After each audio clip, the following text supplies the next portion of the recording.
जय बोलो आचार्य विद्यासागर जी महाराज की जय बोलो आर्य सागर जी महाराज की जय बोलो 108 विठल सागर जी मुनि महाराज की गुरु गुरुदेव का जय जय। मैं गुरु के लिए 2 शब्द बोलना चाहता हूँ। बंद हो जाते हैं सारे दरवाजे, नया रास्ता दिखाते हैं गुरु। केवल किताबी ज्ञान नहीं, जीवन जीना सिखाता है गुरु।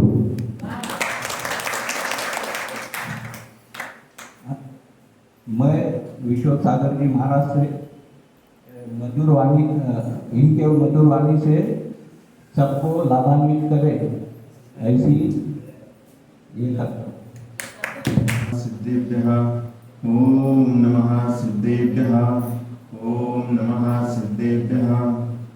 सिद्धं संपूर्ण भव्यार्थं सिद्धे कारणमुत्तमं प्रशस्त दर्शन ज्ञान चारित्र प्रतिपादनम्।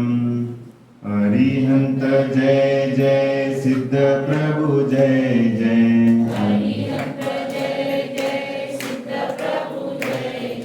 साधु जन जय जय जिन धर्म जय जय।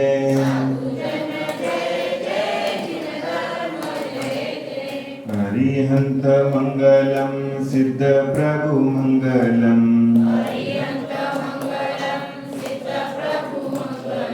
साधु जन मंगलम जिन धर्म मंगलम।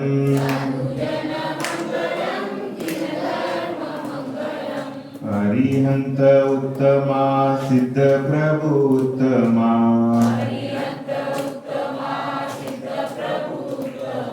साधु जन उत्तमा जिन धर्म उत्तमा।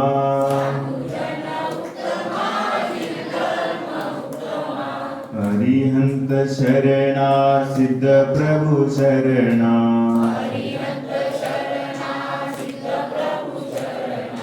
साधु जन शरणा जिन धर्म शरणा।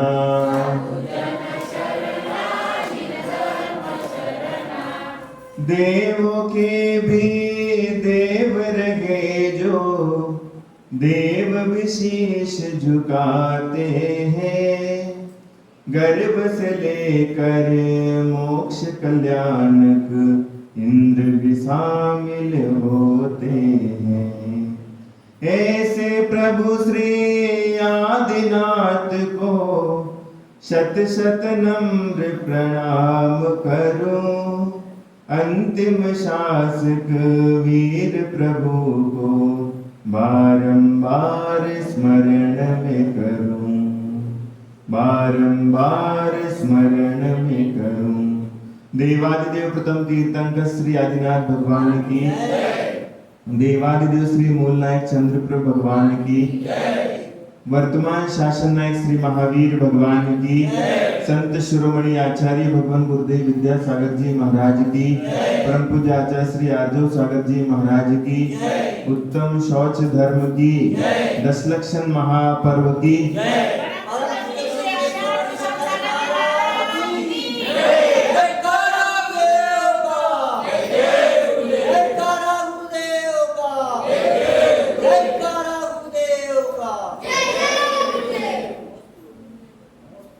निर्धनता वरदान है, अधिक धनिकता पाप। निर्धनता वरदान है, अधिक धनिकता पाप।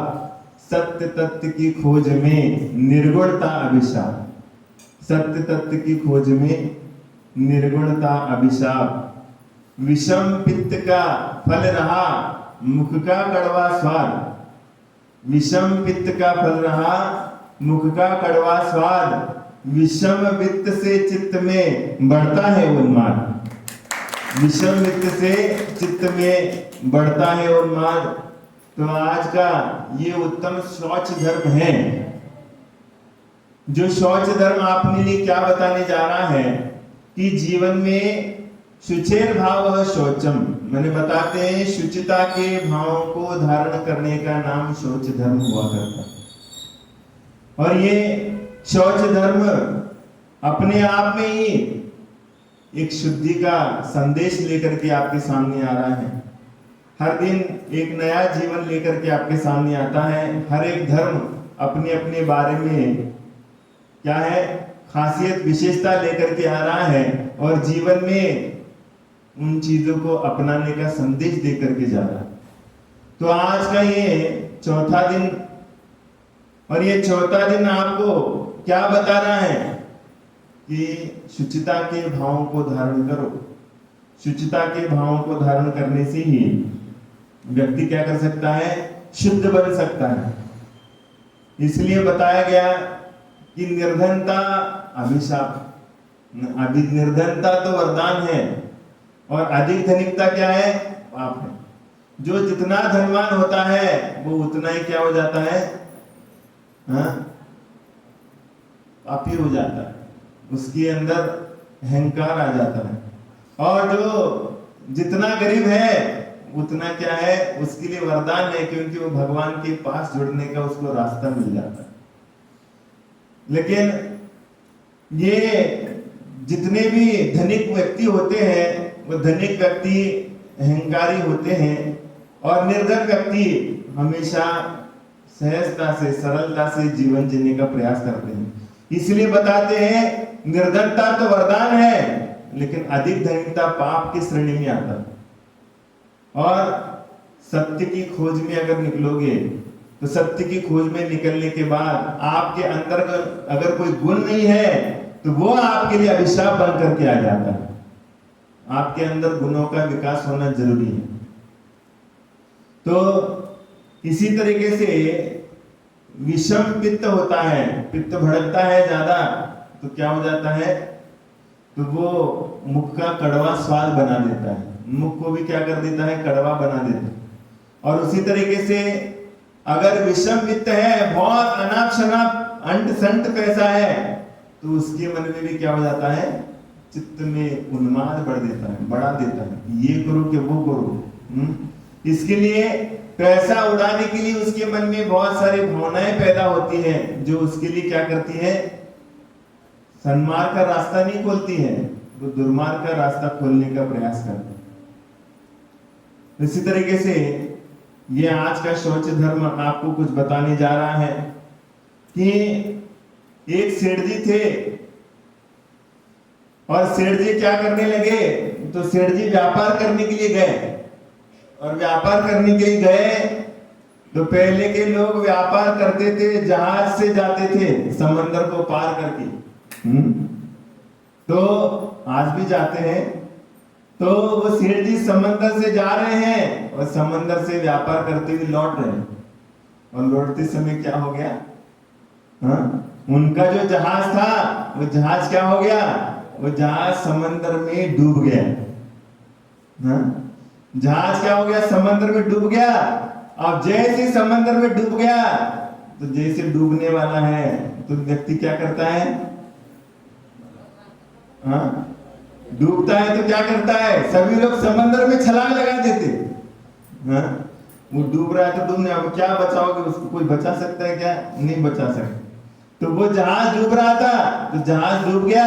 और जहाज डूबने के बाद क्या हो गया, वो जो सेठ जी था वो सेठ जी क्या हो गया, वो तैर रहा है। और तैर रहा है और तैरते तैरते भगवान को याद करते जा रहा है।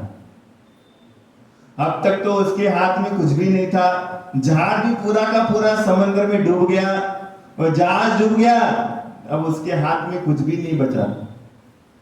तो धीरे धीरे धीरे करके वो भगवान को स्मरण करने लगा, हे भगवान अब तुम्हारे भरोसे हमारा जीवन है। ऐसा करके वो भगवान को याद कर रहा है।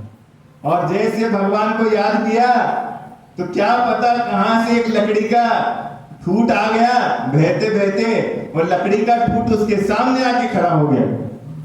और लकड़ी का ठूट सामने आके खड़ा हो गया, उस लकड़ी के ठूट को पकड़ करके क्या कर गया वो, अब वहीं पर समंदर में तैरना चालू कर दिया। अब समंदर में तैर रहा है और तैरते तैरते तैरते तैरते बहुत समय हो गया। और बहुत सारे क्या हो रहे, तूफान मच रहे हैं। और समंदर की लहरें भी बहुत बड़ी बड़ी लहरें उठ रही है समंदर की, और वो लहरें उठ करके उसको भगा भी रही है, उसको नीचे भी जा रही है, नीचे लेके जा रही है। ऐसा ये सब माहौल चल रहा।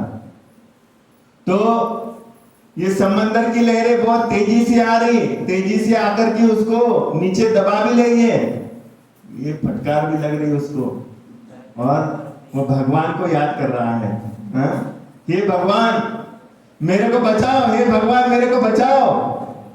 तो क्या है, भगवान का नाम लेता है, और भगवान का नाम लेने के बाद वो भगवान को कहता है, हे भगवान अगर आप मेरे लिए इस समंदर से बाहर निकालोगे तो मैं आपके लिए क्या करूंगा, गाय की घी की 1 किलो लपसी चढ़ाऊंगा।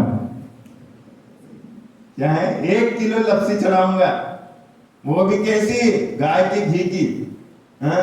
सामान्य गाय नहीं, वो तो गिर गाय, देसी गाय का घी होगा, हाँ? और उस देसी गाय की घी की बनी हुई क्या है, 1 किलो लपसी में आपको चढ़ाऊंगा, हाँ? ऐसे भगवान के लिए बोल देता, भगवान बचा ले मेरे लिए, कैसा भी कर, लेकिन मेरे लिए समंदर से बाहर निकाल ले, जैसे निकालेगा मैं तुम्हारे लिए लपसी चढ़ा दूंगा। अब ये घोषणा हो जाए, वो भावना कर देता, और भावना जैसे कर लेता है तो भावना करने के बाद ऐसा हो जाता है कि तूफान मच जाता, वो तूफान मच जाता है, लहरें इतनी ऊपर आ जाती है, लहरें ऊपर आ जाती है, और लहरें ऊपर आने के बाद बहुत जोर से क्या हो जाता है, उसको फटकार मिल जाती है, और फटकार मिलने के बाद वो लहरें क्या कर देती है, वो लहरें उसको, उस बंदे को किनारे पे क्या कर देती है, किनारे पे ला करके छोड़ देती है, हाँ? किनारे पे आकर के बैठ जाता है, और किनारे पे आता है तो लहरों ने इतना बड़ा फटकार लगा दिया, तो सीधे सीधे तो बैठेगा नहीं, वो तो लेट जाता वहां पर, सीधे किनारे पे जाता है, लेट जाता है। वो लेटने के बाद क्या हो जाता है कि जैसे लेटा है और उसकी क्या हो जाता है, कुछ समय के पश्चात आंखें खुल जाती है।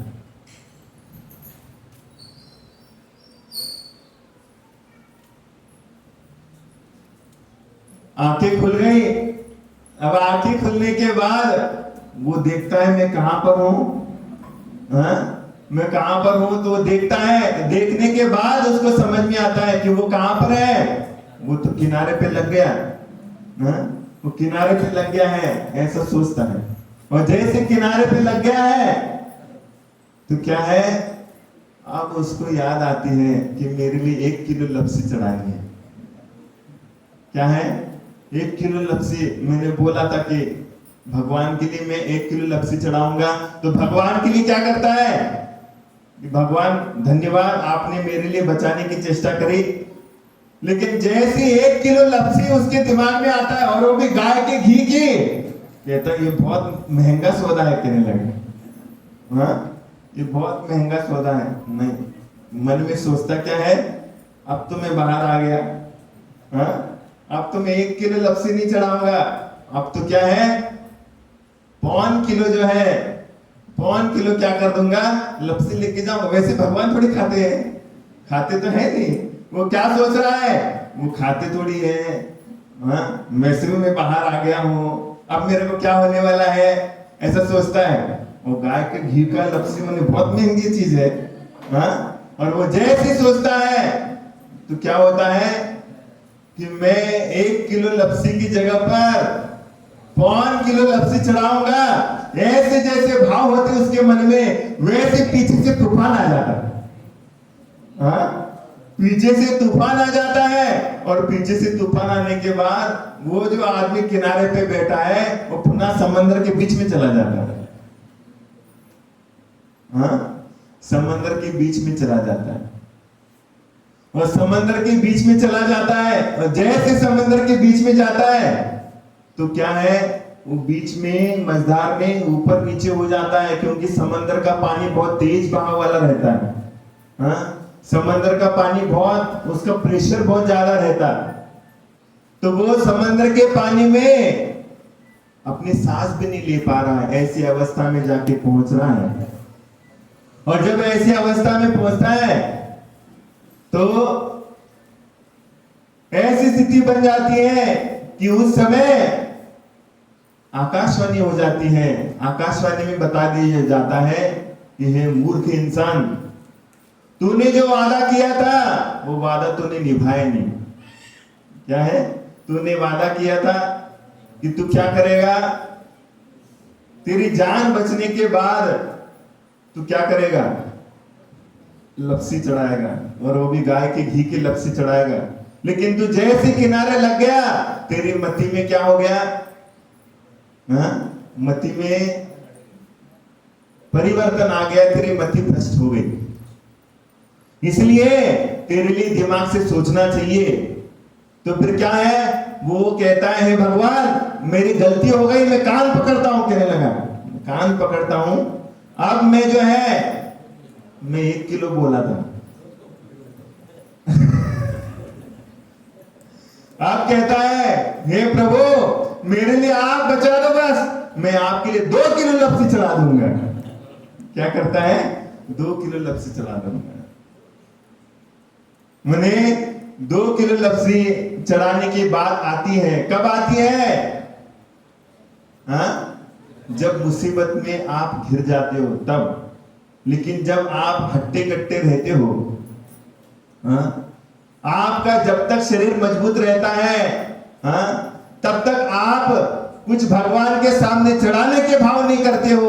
और जैसे तुम्हारे जीवन में मुसीबत आ जाती है, तुम भगवान को याद करके उसको लोभ दिखाने का प्रयास कर देते हो, लालच दिखाने का प्रयास करते हो। लेकिन जैन आगम कहता है, संत कहते हैं, आचार्य कहते हैं कि जो व्यक्ति जिनेंद्र भगवान के सामने नित्य प्रतिदिन क्या करता है, अपन दिन भर में जो कमाता है, दिन भर में जो कमाता है उसमें से कुछ हिस्सा जिनेंद्र भगवान के मंदिर में दान कर देता है, तो भगवान का ऐसा आशीर्वाद मिल जाता है, जा तेरे जितने भी दुख हैं वो सारे दुख तेरे मिट जाएंगे। तेरे दुख जो है आने के पहले मिट जाएंगे। लेकिन संसार की ऐसी स्थिति रहती है कि मेरे ऊपर जब समस्या बीतेगी तो मैं कुछ करने का सोचूंगा, उसके पहले मेरे को सोचने का टाइम नहीं है। तो ये संसार के सारे मूर्ख प्राणी हैं कि जो विपत्ति आने के बाद अपने आप को संभालने के लिए तैयार होते हैं। लेकिन धार्मिक व्यक्ति तो वो होता है जो मुसीबतें आने के पहले ही समझ जाता है, वो धार्मिक व्यक्ति हुआ करता है। और वो मुसीबतों को आने के पहले ही रोक देता है। तो आज का जो स्वच्छ धर्म कहता है कि आपके लिए लोभ के ऊपर विजय प्राप्त करनी है, और अगर लोभ के ऊपर विजय प्राप्त करनी है तो लोभ के ऊपर विजय कैसे प्राप्त करोगे? यहां पर तो पूजा करोगे, दिन भर पूजा करोगे और घर में जाकर के दुकान खोल करके बैठोगे, और उसके बाद ये नौकरी में कम मिल गए तो क्या है, ऊपर से और कहां से मिल जाते हैं, इसके जुगाड़ में बने रहेंगे कि पैसा कहां से मिलेगा मुझे। लोभ है, वो लोभ पाप का बाप है। सबसे ज्यादा पाप कराने वाला लोभ कषाय होता है, और इन लोभ कषाय के माध्यम से व्यक्ति पतित हो जाता है। जितना वो नीचे गिर सकता है उतना नीचे गिरने का काम लोभ कषाय के माध्यम से होता है। इसलिए इस लोभ कषाय के माध्यम से व्यक्ति हमेशा नीचे की नीचे तरफ जाने का प्रयास करता रहता है। इसलिए मैं आपको 4 चीजें बताना चाहता हूं। इन 4 चीजें करने से आपके 4 चीजें भग जाती हैं। 4 चीजों को प्राप्त करने से 4 चीजें भग जाती। सबसे पहले देव शास्त्र गुरु के दर्शन करने से आपके घर की दरिद्रता भग जाएगी। क्या हो जाएगी? आपके घर की गरीबी भग जाएगी। उसके बाद भगवान के वाणी से, अगर आपने भगवान की वाणी को सुना, कई लोग होते हैं कि जिनको भगवान की वाणी नसीब नहीं है, जिनको भगवान की वाणी सुनना पाप लगता है, जिनको भगवान की वाणी समझ में नहीं आती है, तो क्या है, जिनेंद्र भगवान की वाणी जो सुनता है, नित्य प्रतिदिन प्रवचन का श्रवण करता है, हाँ, तो वो जिनेंद्र प्रभु की जो वाणी है, वो वाणी भगवान की सुनने से पाप भग जाते हैं। जिनेंद्र भगवान की वाणी से क्या हो जाते हैं, पाप भग जाते हैं। और उसके बाद जागते रहने से, हमेशा अगर जागते रहोगे तो क्या हो जाता है, अपने घर में जागते रहने वाले, जो जागने वाले घर होते हैं, उनके घर में चोरी नहीं होती। होती क्या? अगर हमेशा जागते रहोगे तो आपके घर में चोर भी भग जाएगा। हाँ? और बताते हैं कि मौन रहोगे तो क्या है, मौन रहने से क्या हो जाता है, क्रोध भग जाता है। व्यक्ति के जो अंदर क्रोध होता है वो क्रोध भग जाता है। तो 4 चीजें बताई। देव शास्त्र गुरु के दर्शन करने से आपके जीवन की गरीबी मिटेगी। भगवान की वाणी सुनने से आपके जीवन का पाप मिट जाएगा। उसके बाद जागते रहने से चोर आपके घर में प्रवेश नहीं करेगा। और क्या हो जाएगा, आप मौन रहोगे तो मौन रहने से आपके जीवन में क्रोध कभी नहीं आएगा। हाँ? जब भी आपको क्रोध आता है तो उस समय अगर आप मौन रह जाते हो तो मौन रहने का फल ये होता है कि आपके जीवन में क्रोध का कभी प्रवेश हो नहीं सकता। उसी तरीके से अगर आप अपने जीवन में मर्यादा को स्वीकार कर लेते हो तो मर्यादा का स्वीकार करने का फल यह है कि आपके जीवन में लोभ का कभी भी प्रवेश नहीं हो सकता। लोभ आपके जीवन में प्रवेश कर नहीं सकता। इस तरीके से आज का जो उत्तम शौच धर्म है, इस शौच धर्म बहुत कुछ आपको सीख दे के जा रहा है। बस पूजा करने का नाम धर्म नहीं है, उस चीजों को अपने जीवन में उतारने का नाम धर्म है। आज पूजा को तो बहुत महत्व दिया जाता है, लेकिन पूजा को तो महत्व देना जरूरी है, लेकिन उस पूजा के साथ साथ अपने आचरणों को भी महत्व देना जरूरी है। हाँ? आज अपन लोभ कषाय के लिए नाश करने की पूजा करके आए, लेकिन अपने जीवन में उसका कितना नाश हो रहा है इसकी तरफ भी आपकी नजरें होना चाहिए, इसकी तरफ भी आपका झुकाव होना चाहिए, इसकी तरफ भी आपका पुरुषार्थ होना चाहिए। आप जितना लोभ कषाय को कम करने की चेष्टा करेंगे, लोभ उतना ही आपका पीछे भगता चला जाएगा। इसलिए आज लोभ की प्रवृत्ति लोगों में ज्यादा देखने को मिल रही है। तो ऐसा लोभ सबके जीवन में आ रहा है कि सभी लोग एक दूसरे को देख करके क्या कर रहे हैं, देखा देखी करते हुए अपने आप को अच्छा महसूस करते हैं, माने हम सबसे बड़े हैं ये दिखाने की चेष्टा करते हैं। तो एक बार एक महिला बेशकीमती आभूषण और महंगी महंगी साड़ी देख करके, पहनी हुई साड़ी पहन करके देखी उसकी सहेली ने। तो सहेली ने पूछा, क्या बात है, आज तो तूने बहुत अच्छा डायमंड का नेकलेस पहना है, अच्छी साड़ी पहनी है, क्या बात है, क्या तुम्हारे श्रीमान जी का प्रमोशन हो गया? हाँ? या फिर तुम्हारे लिए कोई लॉटरी लग गई? हाँ? तो ऐसा पूछने के बाद वो महिला छर्रा करके बोल देती है, क्या बात करती है तू, मैंने तो क्या कर दिया, मैंने तो अपने पति को ही बदल दिया। क्या कहती है? क्यों? उसके पीछे रह कहने लगा, एक जिंदगी में एक नेकलेस नहीं पहना सकता था? हाँ? ऐसा आदमी क्या काम का? हाँ? इसलिए मैंने क्या कर दिया, पति को ही बदल दिया। हाँ? और पति को बदल दिया तो बस मस्त आज मर्सिडीज कार से घूम रही है। हाँ? तो बताओ, क्या ऐसा जीवन जीना तुम्हारे लिए सही है? हाँ? सही है क्या?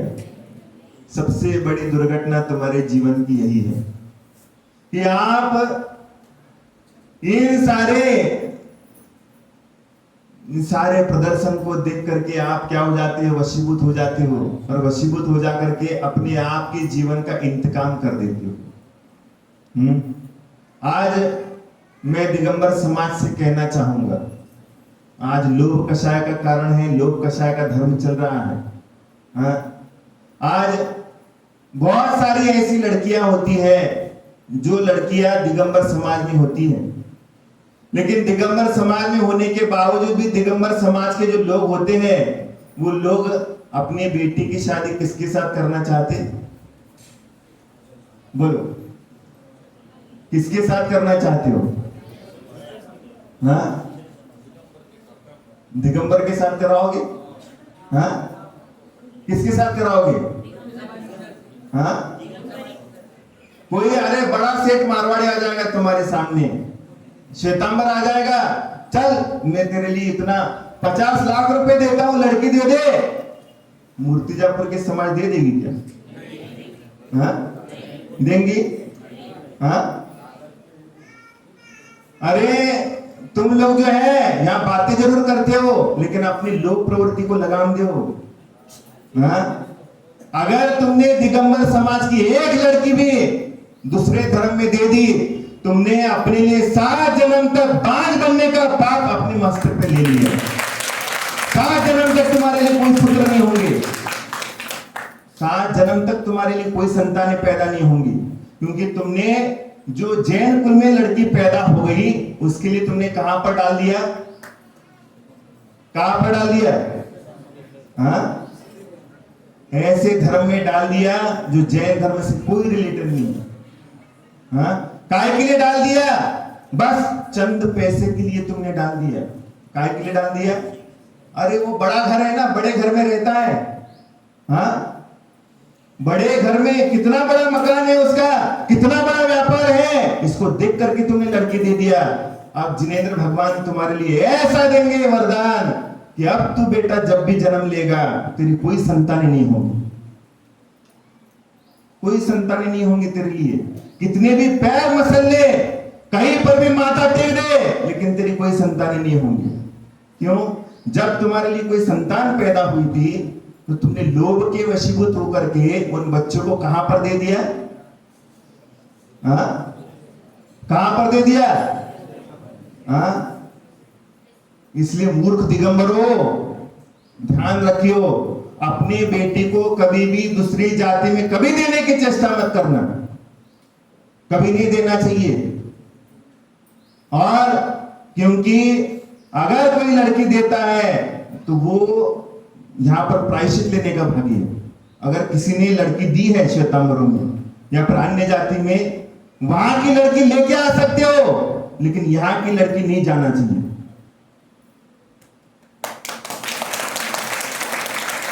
अगर यहां का कोई व्यक्ति लड़की देता है दिगंबरों का तो वो यहां पर पहले प्रायश्चित लेगा और फिर गुरुओं का आहार देने का पात्र बनेगा। उसके बगैर वो कभी आहार दान देने का भी पात्र नहीं है, क्योंकि इतने अच्छे खानदान में जहां पर जिनेंद्र भगवान का वंश चलता है, ऐसे वंश को बढ़ाने की जगह पर आप उस वंश को काटने का पाप कर चुके हो, आप उस वंश को छेदने का काम कर चुके हो। तो जब उस वंश को छेदने का पाप कर दिया तो उसका प्रायश्चित आपको लेना पड़ेगा।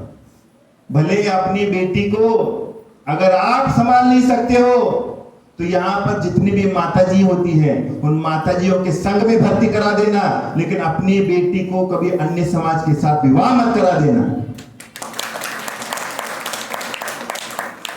और दिगंबर लड़कियों को दिगंबर जैन लड़के से ही विवाह करना चाहिए।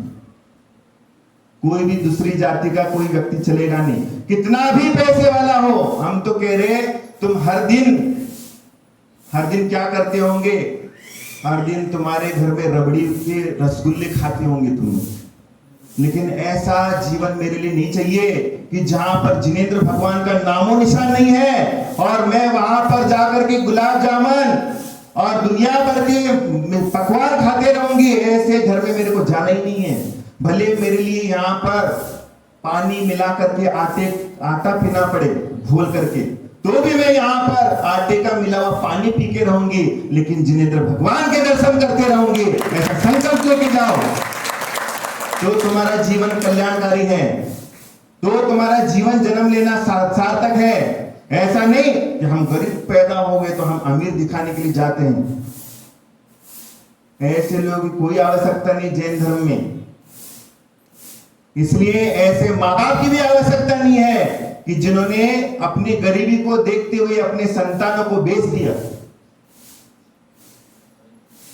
इसलिए ये लोभ कषाय है। आज का उत्तम शौच धर्म आपके लिए कह रहा है कि अपने संतानों को अपनी कुल क्रमगत आने वाले संस्कार जहां पर होते हैं वहीं पर उसका विवाह कराना चाहिए और वहीं पर उनको क्या करना चाहिए, संस्कारित करना चाहिए।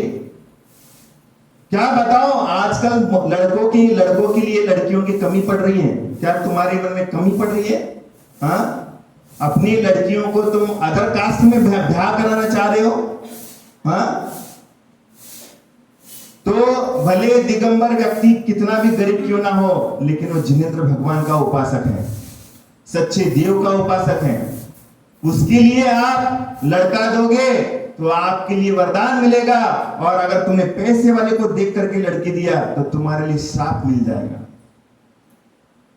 हाँ, इसलिए अपनी अपनी भावनाओं को समझने की चेष्टा जरूर करना चाहिए। अपनी लोक प्रवृत्ति को लगाम दो, और जितना तुम लोक प्रवृत्ति को लगाम दोगे उतना तुम्हारा जीवन का आगे का रास्ता तय होगा। हमने कल ही बताया था कौन की लड़की भग जाती है, कौन की संतानें नहीं होती।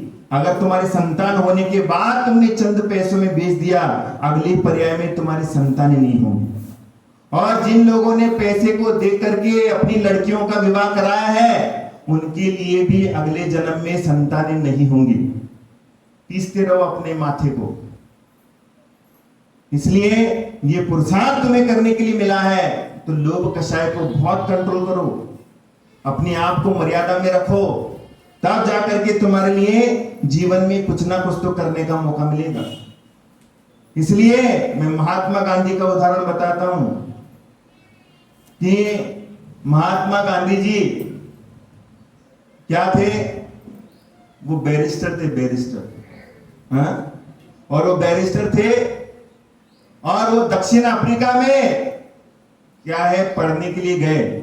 और पढ़ने के लिए गए तो जब पढ़ने के लिए गए तो वो लौट के आ रहे थे भारत देश में।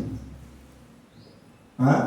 भारत देश में लौट के आ रहे थे, और भारत देश में लौट के आ रहे थे तो ऐसा हुआ कि पहले मालूम है आप लोगों को, ट्रेन के स्टेशन पे इतनी ज्यादा व्यवस्थाएं नहीं हुआ करती थी। तो जब ट्रेन से वापस आए तो ट्रेन से वापस आते समय उनको बहुत प्यास लग गई, और प्यास लगने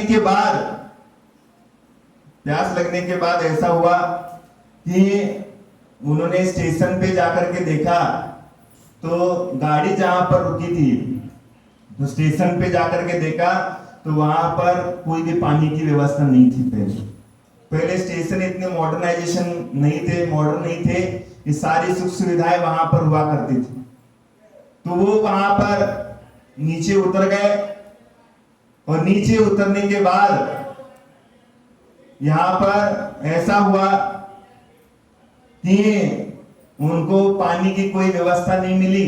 तो पानी की व्यवस्था नहीं मिली तो नीचे की तरफ जाकर के देखते हैं, प्यास तो लगी है, पानी प्यास तो बुझाने के लिए काम करना है, तो नीचे की तरफ गए स्टेशन उतर करके। और स्टेशन से जैसे नीचे उतर के गए तो नीचे उतर के जाने के बाद वहां पर उनको एक मकान मिला, और उस मकान में उन्होंने आवाज लगाई, भाई साहब कोई है क्या, ऐसी आवाज लगाई। और आवाज लगाने के बाद उन्होंने कहा कि भैया मैं मुसाफिर हूं और मेरे लिए बहुत प्यास लगी है, कृपया कोई अंदर में होगा तो मेरे लिए पानी पिलाने की कृपा करें। ऐसे उन्होंने बाहर से आवाज लगाई, और आवाज लगाई तो ऐसा हुआ कि अंदर से जो है आवाज नहीं आई पहली बार। तो क्या हुआ, दूसरी बार उन्होंने फिर से आवाज लगाई, क्यों भैया, अगर कोई अंदर बैठा है तो वो क्या करे, हमारे लिए पानी पिलाने की चेष्टा करे। तो अंदर से क्या आ गया, एक मिट्टी का कटोरा था, और हाथ ऐसे बाहर आ गया, दरवाजा भी बंद था, हाथ आया बाहर, और हाथ आया तो उन्होंने पानी ले लिया और पानी लेने के बाद उन्होंने वो पानी पी लिया और उन्होंने कहा कि कृपया जिन्होंने मेरे लिए पानी पिलाने का इतना बड़ा पुरुषार्थ किया वो हमारे सामने आई, मैं आपका धन्यवाद करना चाहता हूं। तो फिर अंदर से आवाज आई कि हे सज्जन, मैं एक महिला हूं और मेरे बदन पे अभी कोई वस्त्र नहीं है।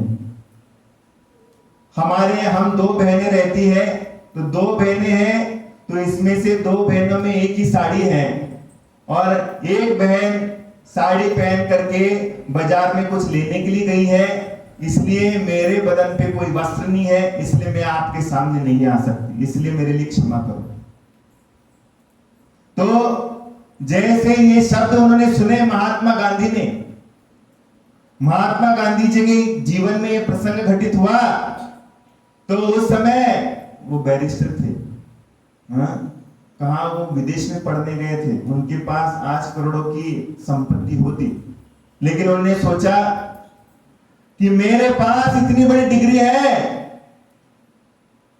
और मैं जिस देश का रहवासी हूं उस देश की जनता के लिए आज भी बदन ढकने के लिए वस्त्र नहीं है। तो उन्होंने क्या किया, उसी समय उस महिला के सामने संकल्प लिया कि हे माता, मैं आज से संकल्प लेता हूं कि जब तक भारत देश के सारे नागरिक बदन पर वस्त्र नहीं पहनते, तब तक मैं भी अपने जीवन में अपने पूरे बदन को ढाकने तक वस्त्र नहीं पहनूंगा। मैं भी जीवन भर घुटनों के नीचे तक कभी धोती नहीं पहनूंगा। उन्होंने उस लेडीज के सामने, उस लड़की के सामने संकल्प लिया था कि मेरे भारत देश में मैं जहां पर पैदा हुआ, ऐसे धरती पर आज भी गरीबी देखने को मिल रही है। और मेरी पढ़ाई, मेरी इतनी बड़ी बुद्धि क्या काम की है जहां पर लोगों के इतने बड़े हाल चल रहे हैं। तो उन्होंने उसी समय संकल्प लिया कि मैं जिंदगी भर क्या करूंगा, आधी धोती मैंने लंगोट पहन करके अपना जीवन यापन करूंगा, जब तक मेरे पूरे भारत के लोगों के लिए क्या नहीं मिलता, पूरे वस्त्र नहीं मिलते पहनने के लिए। इसलिए कोई एक विद्वान कहता है, वारे गांधी क्या खूब चली तेरे नाम की आंधी। वारे गांधी क्या खूब चली तेरे नाम की आंधी, जिंदगी भर पूरे लंगोट में और आज बैठे हो 500 की नोट पे। आज बेटा का आदमी है 500 की नोट पे, क्यों बैठा है, क्यों बैठा, क्यों बैठा है? तुम्हारे भी तो दादा थे ना, तुम्हारे दादा बब्बा थे ना उस समय, जो पैदा नहीं हुए थे उस समय। दादा बब्बा, तुम्हारे कोई ना कोई तो रिश्तेदार थे ना उस समय, क्या बाहर के आए हो तुम यहां पर? उनका क्यों नहीं फोटो 500 के नोट पे? उनका क्यों नहीं है? गांधी का फोटो क्यों है? बोलो क्यों है फोटो?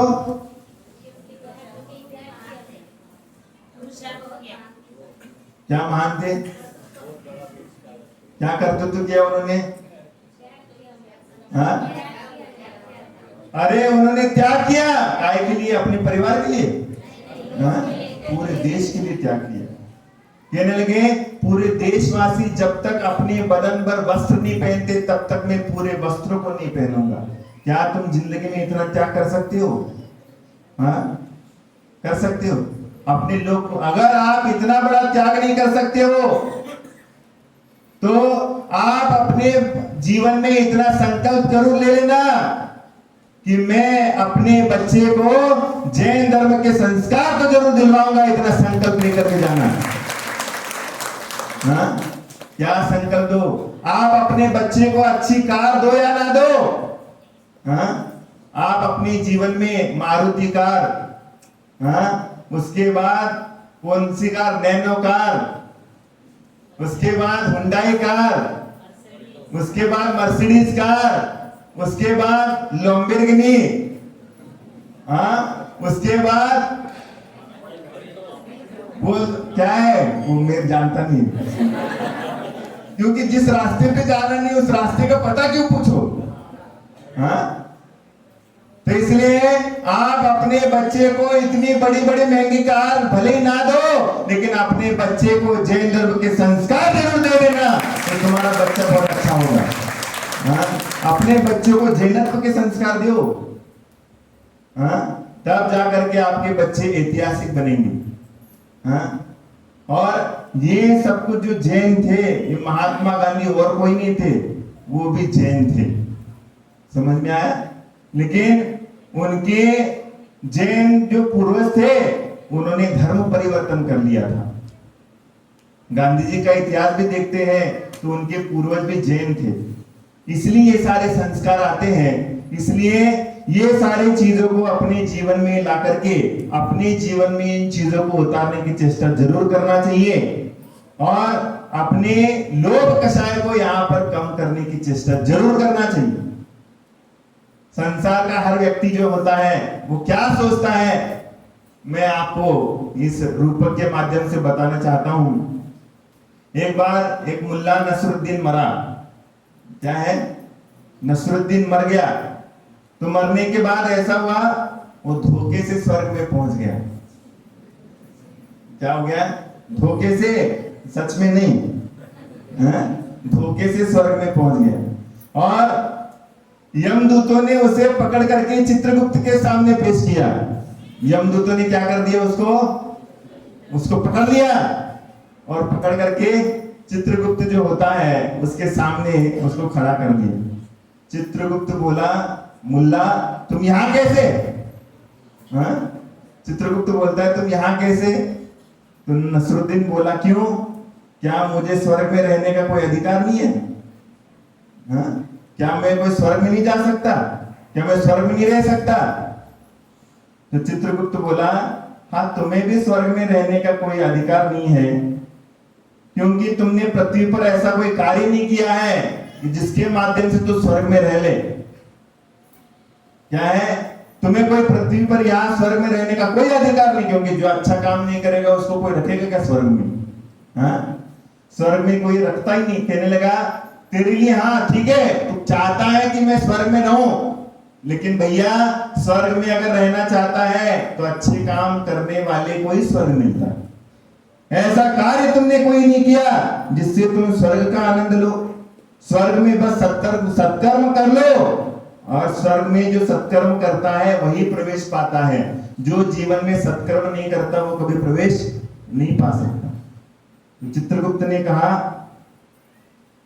और भी कहता है चित्रगुप्त, तुम तो जिंदगी को नरक बना करके जिए हो और पृथ्वी को भी तुमने नरक बनाया, तो इसलिए तुम्हारे लिए तो नरक के द्वार खुले हैं, स्वर्ग के द्वार तुम्हारे लिए बंद है।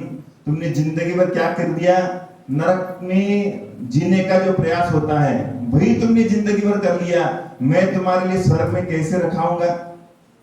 तो नसरुद्दीन को बहुत बड़ा क्रोध आया।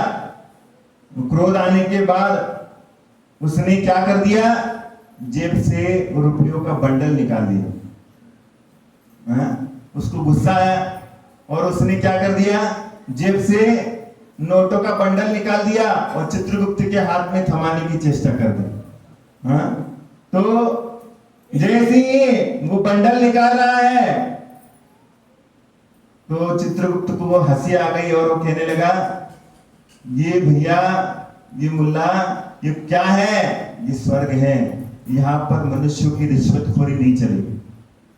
यहाँ पर मनुष्य जैसे रिश्वतखोरी यहाँ पर नहीं चलेगी, और तुम्हारी पृथ्वी की आदतें यहाँ पर कभी भी नहीं चल सकती हैं। तो मुल्ला ने कहा, ठीक है, लेकिन भैया मेरे को तो स्वर्ग में रहना है, तुम चाहे जो कर लो, लेकिन मेरे को स्वर्ग में रहना है। तो यहाँ पर चित्रगुप्त कहता है, स्वर्ग में अगर रहना चाहते हो तो सबसे पहले बताओ तुमने अपने जीवन में कौन सा अच्छा काम किया है, सबसे पहले बताओ। कि तुमने अपने जीवन में कौन सा अच्छा काम किया। तो मुल्ला बोला, मैंने तो बहुत सारे ऐसे ऐसे बड़े बड़े अच्छे अच्छे कार्य किए हैं। हाँ, जैसे तुम बोलते हो ना, तुमने जीवन में कौन सा अच्छा कार्य किया, तो कहते हैं कि मैंने मकान बनाया, हाँ, मैंने शादी करी, हाँ, मैंने बच्चे पैदा किए, हाँ, और उसके बाद बच्चों को बड़ा कर दिया, हाँ, बच्चों को बड़ा कर दिया, फिर बच्चे की शादी कर दी, हाँ, फिर बच्चे की शादी कर दी, फिर क्या है, फिर बच्चे के बच्चे हो गए, फिर उसको खिलाया, हाँ, और खिलाने के बाद फिर उसको क्या कर दिया, उसको बड़ा कर दिया, फिर उसको क्या कर दिया, उसकी भी शादी करा दी। यही कर दिए तुमने जीवन में, हाँ, यही कर दिए तुमने। कौन सा अच्छा काम किया, हाँ, पैदा हुए और उसके बाद बड़े हो गए, बड़े होने के बाद क्या हो गया, शादी कर ली, शादी हो गए तो कोई बच्चे हो गए, यही बड़े, यही गिनाओगे तुम। तो उसको भी पूछा तो कहते मैं भी बहुत बड़ा काम करके आया हूं, कहने लगे बहुत बड़ा काम करके आए, बहुत अच्छा काम किया। तो चित्रगुप्त ने पूछा कौन सा, तो मुल्ला काफी विचार करने लगा कि मैं कौन सा अच्छा काम करके आया जिंदगी में, सोचने लगा कि मैंने कौन सा अच्छा काम किया। तो खोजबीन करके बोला, हाँ अब याद आ गया, क्या है, हम याद आ गया, कहने लगे कि मैंने एक क्या कर दिया था, एक बुढ़िया को 10 पैसे दिए थे। क्या कहने लगा, मैंने एक बार एक बुढ़िया को क्या कर दिए थे, 10 पैसे दिए थे, हाँ, 10 पैसे दिए थे। तो क्या है, चित्रगुप्त ने तुरंत उसका जो सहकारी है उसको पूछा, भैया देख ले तेरे पास क्या है, वो किताब है, उस पर देख ले सही में इसने 10 पैसे दिए थे क्या। हाँ, तो क्या करता है वो भी किताब निकालता है, वो किताब देखता है कि भैया इसने दिए कि नहीं दिए। तो क्या होता है, तो इसमें वो सत्य निकलता है कि भैया हाँ हाँ इसने दिए थे, बुढ़िया को 10 पैसे दिए थे। और कहते हैं कि मुल्ला कहता है कि इसके अलावा भी और कुछ अच्छा काम किया तूने, इसके अलावा भी कुछ काम किया क्या अच्छा। तो कहता है और विचार में पड़ जाता है कि मैंने और क्या अच्छा काम किया जीवन में, हाँ, और दिमाग खुल जाता रहता है, और क्या करता है क्या। कहने लगा मैं एक बार क्या कर रहा था, मैं एक बार जा रहा था किसी काम से और एक भिखारी को 5 पैसे दिए थे। क्या कहता है, एक भिखारी को मैंने 5 पैसे दिए थे। तो फिर वो चित्रगुप्त क्या करता है कि भैया निकाल तेरी डायरी, देख उसमें सही है कि ये कह रहा है वो सही है क्या। तो वो देखता है तो कहता है हुजूर ये भी सही है, इसने क्या किए थे, इसने 5 पैसे भिखारी को दिए थे। तो कहता है तो देखो नसरुद्दीन कहता मैंने बताया था ना मैंने जिंदगी में बहुत अच्छे अच्छे काम किए हैं, ऐसा कहता है चित्रगुप्त को। तो ऐसा बताने के बाद वो चित्रगुप्त क्या करता है कि बोला अब क्या है, ये ले 15 पैसे और चल निकल जाए यहां से। हाँ, ये ले 15 पैसे और निकल जाए यहां से, क्योंकि तेरे लिए इतने काम से तुम्हारा स्वर्ग में स्थान निश्चित नहीं होता, तेरे लिए तो नरक में जाकर जगह है। हाँ, तो इसी तरीके से तुम लोग सोचते होंगे कि मैंने जीवन में ये सब कुछ किया, मैंने बहुत बड़ा काम। कोई कहता है आदमी आकर के महाराज जी मैं तो बहुत अच्छा, मैंने तो जिंदगी में बहुत अच्छा काम किया, अपने बच्चे को पैदा किया और उसके बाद उनको बड़ा कर दिया, बड़ा करने के बाद वो नौकरी पे लग गए, वो अपने मजे में है और मैं अपने मजे में हूं। हाँ, लेकिन भैया ये काम तुम्हारा नेक नहीं है, अपने लोभ के ऊपर कंट्रोल करो। ये रूपक आपके लिए इसलिए बताया गया क्योंकि आप जहां तहां रिश्वतखोरी दिखाने का प्रयास करते हो, हाँ, लोभ दिखाने की चेष्टा करते हो, और इसीलिए आज का दौर निकल गया कि आज के लिए बच्चे पढ़ाना चाहते हो तुम लोग। तो एक बार एक बच्चा क्या करता है, दुनिया के लोगों को देख करके पूछता है पापा पापा मैं क्या करूं। तो कहता है सभी लोग डॉक्टरी पढ़ रहे हैं, हाँ, सभी लोग इंजीनियरिंग पढ़ रहे हैं। तो कहने लगे मेरे को भी डॉक्टर बनना है। तो फिर वो दुनिया भर में घूम घाम करके आ जाता। तो कहने लगा पापा आप बताइए कि मैं कौन सा डॉक्टर बनूं, मैं दांत का डॉक्टर बनूं या कान का डॉक्टर बनूं? हाँ पापा पापा बताओ बताओ ना पापा, हाँ कि मैं कौन सा डॉक्टर बनूं, मैं कान का डॉक्टर बनूं या दांत का डॉक्टर बनूं? तो पापा कहते हैं अरे मेरे प्यारे प्रीतम, हाँ क्या कहते हैं? पापा कहते हैं कि भैया तू ऐसा कर कि दांत का डॉक्टर बन जा।